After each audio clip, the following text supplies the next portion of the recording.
ஸ்ரீ சக்கரம் பக்தி சேனல் மெய்யன்பர்கள் நேயர்கள் அனைவருக்கும் பணிவான வணக்கங்கள். ஜோதிடர் சரவணாமிர்தம்.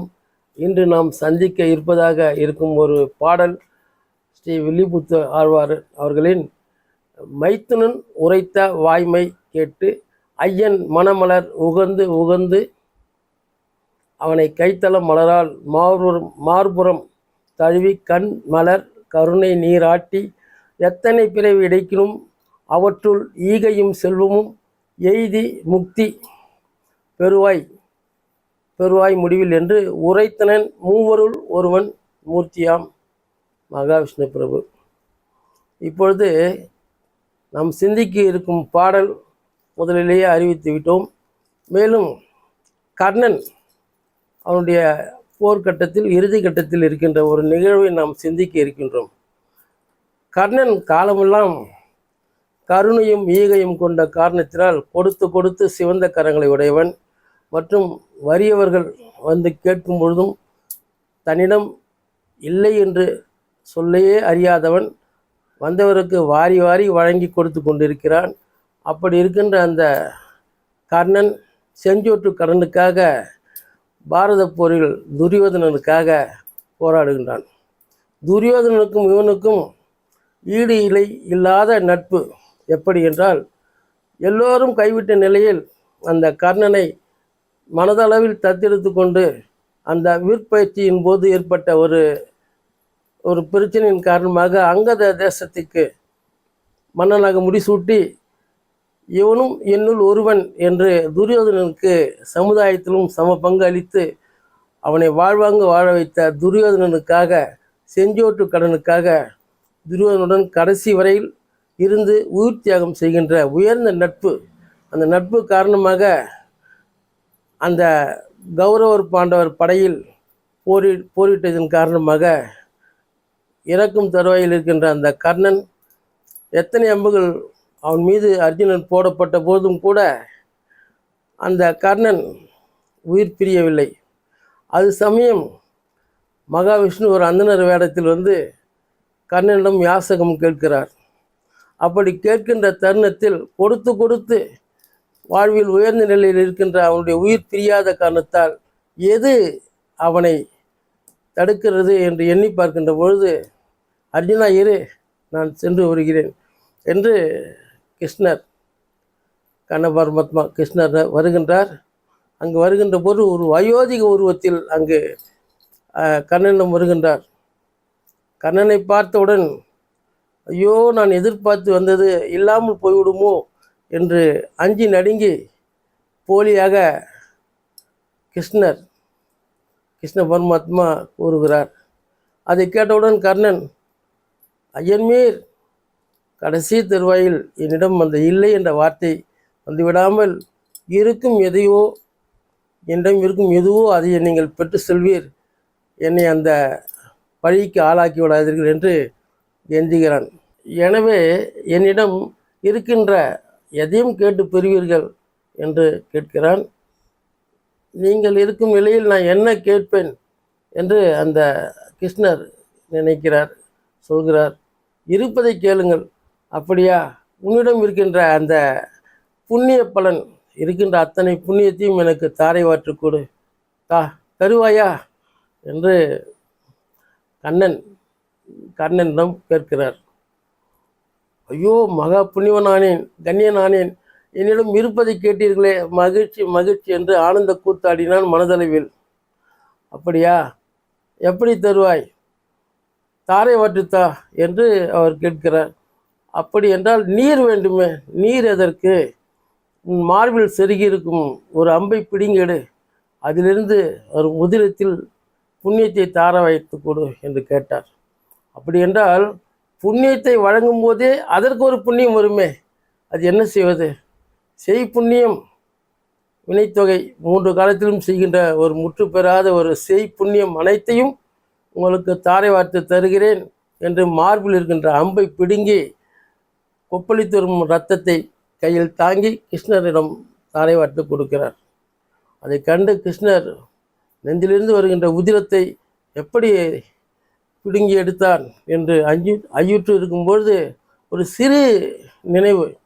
மகாபலி சக்கரவர்த்தியிடம் வாமன அவதாரம் எடுக்கும்பொழுது 3 அடி மண் கேட்டு 1 அடி அப்படி கேட்டு வரும்பொழுது அதை தருகின்ற ஒரு நிலையில் கமண்டலத்தில் சுக்கிர பகவான் விழுந்து விடுகிறார். அங்கும் இதே கிருஷ்ணர் தான் ஒரு தர்பை புல்லை எடுத்து குத்துகிறார்.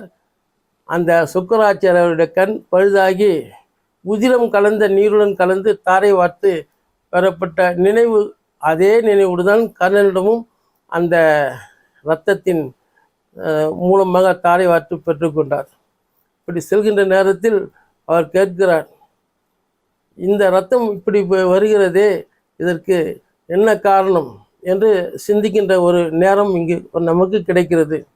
செஞ்சோற்று கடனுக்காக சேராத இடங்களில் சென்று இருந்த அந்த கர்ணன் என்ன செய்கிறான், அந்த துரியோதனிடம் உண்ட உணவுடைய ரத்தம் வெளியேறட்டுமே என்பதற்காக கூட அந்த இரத்தத்தால் தாரை வார்த்து கொடுத்திருப்பார் என்று கருதப்படுகிறது. கண்ணன் எதற்கும் கண் கலங்காதவன் எவனோ அவனே கண்ணன். எதற்கும் துணிந்து நிற்கின்றானே அவன்தான் கண்ணன். எதற்கும் எப்பொழுதும் எல்லோரையும் காத்து நிற்கின்றவன் எவனோ அவனே கண்ணன் என்று இங்கு கண்ணன் என்ற பெயருக்கு பல வியாக்கியானங்கள் இருக்கின்றது. அந்த அந்த கண்ணன் அவரிடம் சென்று கலங்கி நிற்கின்றான். நீ இப்படி விழுந்து கிடக்கிறாயே, இவ்வளவு தர்மம் செய்தும் உனக்கு என்ன விதமான ஒரு இந்த துன்பங்கள் ஏற்பட்டிருக்கின்றது என்று கண்ணனிடம் கேட்கின்றார். சுவாமி, நான் என்ன செய்வது? எல்லோருக்கும் 4 பேர் துணையாக வர வேண்டும். மாதா, பிதா, குரு, தெய்வம். மாதா என்னை பெற்றெடுத்தவுடன் ஆற்றிலே விட்டு விட்டார். பிதா சூரிய பகவான் எல்லாவற்றையும் மேலிருந்து வேடிக்கை பார்த்து கொண்டிருக்கிறார். குரு, அப்பொழுது அந்த குரு பகவான் என்ன செய்கிறார் என்றால், நீ கற்ற வித்தை அத்தனையும் சமயத்தில் உன்னிடம் பலிக்காமல் சென்று கடவது என்று அவரும் என்னை சபித்து விட்டார். ஆக தெய்வம் என்னுடைய எதிரணியில் இருந்து எனக்கு துன்பத்தை தொடுத்து கொண்டிருக்கிறது. நான் என்ன செய்வேன்? மாதா, பிதா, குரு, தெய்வம். ஒரு மனிதனுக்கு 4 பேர் துணை வேண்டும். அந்த 4 பேருமே எனக்கு எதிரணியில் இருக்கிறார்கள். நான் என்ன செய்வது என்று கலங்கி நிற்கிறான். அப்பொழுது கிருஷ்ணர் கூறுகிறார், இப்படிப்பட்ட நிலை உனக்கு வந்திருக்கிறதே என்று நினைக்கும் பொழுது எனக்கு வருத்தமாக தான் இருக்கிறது. ஆக ஏன் இந்த நிலை மாறாதா என்று கேட்கிறார். அதற்கு கர்ணன் கூறுகிறான், என்னை அடித்து விட்டேன், கொண்டு விட்டேன், சாய்த்து விட்டேன் என்று அந்த அர்ஜுனன் நினைத்து கொண்டிருக்கிறான். என்னிடம் இருக்கின்ற அந்த கவச குண்டலம் இந்திரனால் பெறப்பட்டது. இந்திரன் என்னிடம் யாசகமாக கர்ணன் கொடுத்து விட்டேன். அந்த கவச குண்டலமும் என்னிடம் இருந்திருந்தால் இவனை போன்ற 100 அர்ஜுனன் வந்திருந்தாலும் என்னிடம் ஒன்றும் செய்ய முடியாது. சங்கநிதி, பதுமநிதி, காமதேனு, கற்பக விருட்சம் முதலிய அனைத்தும் கொண்ட தேவேந்திரன் என்னிடம் கவச குண்டலங்களை யாசகமாக பெற்று சென்றான். 33 கோடி தேவர்களுக்கு அதிபதியான இந்திரனே என்னிடம் வந்து யாசகம் பெற்று சென்றான். ஆக அந்த பரசுராமரிடம் கல்வி கற்கும்போது அந்த நிலை வரும்போது நீ அந்த நிலை இல்லை என்று அவருக்கு மட்டும்தான் அவர் பாடம் சொல்லிக் கொடுப்பார். அந்த அல்லாத நான் அவரிடம் பாடம் படித்தேன். அப்பொழுது ஏற்பட்ட ஒரு நிலையில் என்னை அவர் கண்டுபிடித்த காரணத்தினால், சமயத்தில் உனக்கு பொய் உரைத்த உனக்கு சமயத்தில் உனக்கு அந்த மந்திரங்கள் பலிக்காது, ஞாபகத்தில் வராது என்று சபித்து விட்டார். இப்படி எல்லா வகையிலும் நான் பழிவாங்கப்பட்டேன்.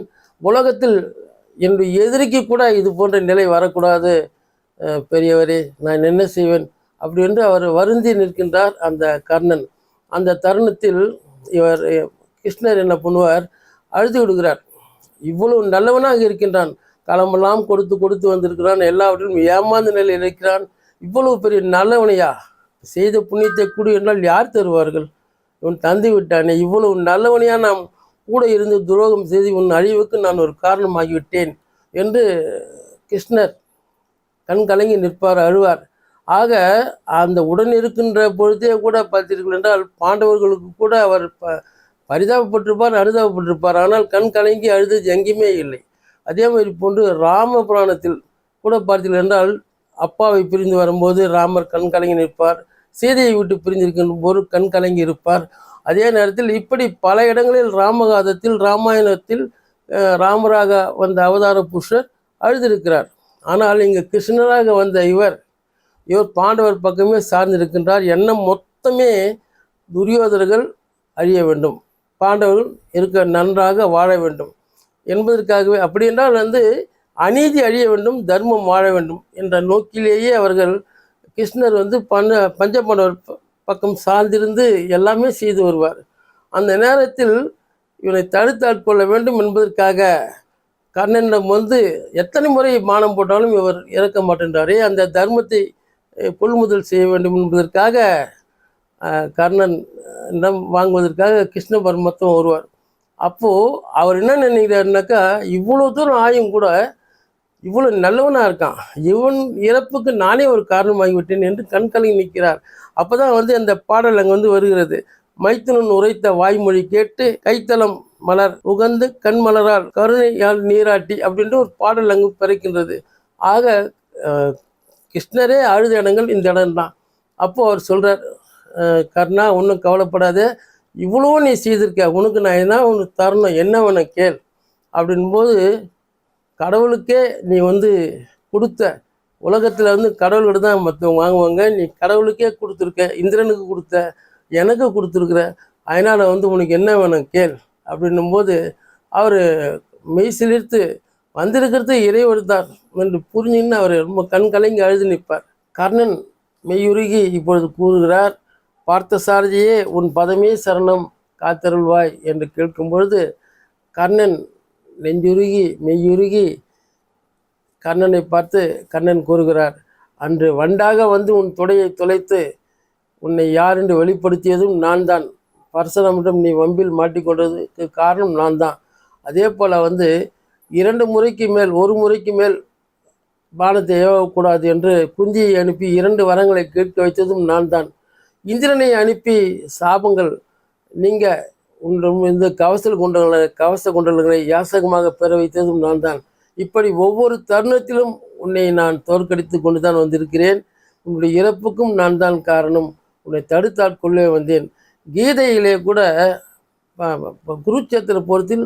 குருச்சேத்திர போரில் பாசத்தை விடு, ஆசையை விடு என்று அர்ஜுனனுக்கு போதித்து வந்த நான் அதன் வழியே அவன் நிற்கவில்லை. ஆனாலும் கூட அதன் வழியே அந்த கீதா உபதேசம் கேட்காமல் நீதான் அந்த கீதை உபதேசம் கேட்டது மாதிரி அதன் வழியில் நடந்து கொண்டாய் என்று கண்ணன் மெய்சிலிர்த்து உருகி வேண்டுவார். உனக்கு காட்சி தருகிறேன் பார் என்று கூற அந்த விண்ணுக்கும் மண்ணுக்கும் விசுரூபமாக எடுத்து அந்த சங்கு சக்கர ஆயுதத்துடன் கதா ஆயுதத்துடன் பஞ்ச ஆயுதங்களுடன் மகாவிஷ்ணு நீண்டதொரு காட்சியாக விண்ணுக்கும் மண்ணுக்குமாக கூற வியந்து கண்கள் குளிர கர்ணன் பார்த்து ரசித்தான். நெஞ்சுருகி ஐயன் மீர் பிறவி பயனை அடைந்து விட்டேன், தெய்வமே என்னை ஆட்கொண்டதே என்று மெய்யுருகி அழுவார் தொழுவார். அப்படி இருக்கும் பொழுது அங்கு பஞ்சபாண்டவருடனேயே இருந்து பல வழிகளை காட்டி கொண்டிருந்த கிருஷ்ண பரமாத்மா பஞ்சபாண்டவர்களுக்கு கூட அந்த விஸ்வரூப தரிசனம் தரவில்லை. கருட வாகனங்கள் விஸ்வரூப தரிசனம் சங்கு சக்கரத்துடன் விண்ணும் மண்ணும் வியந்து நோக்குகின்ற அளவில் விஸ்வரூப தரிசனம் கொடுத்தார். அந்த காட்சியில் மனமுருகி அப்படியே நெகிழ்ந்து உருகி அந்த கர்ணன் தலையோடு தோல் மீது சாய்த்து அப்படியே மூச்சு அசுவாசப்படுத்தி கொண்டிருக்கிறார். காட்சிகள் மாறுகிறது. அங்கிருந்த கிருஷ்ணர் செல்கிறார். அர்ஜுனா விடு பானத்தை என்கிறார். விட்டவுடன் கர்ணன் மோட்சத்துக்கு செல்கிறார். நன்றி, வணக்கம். ஸ்ரீ சக்கரம் பக்தி சேனல் நேயர்களுக்கு மிகுந்த வணக்கங்கள். உங்களுடைய ஆதரவை நாடும் ஜோதிடர் சரவணாமிர்தம்.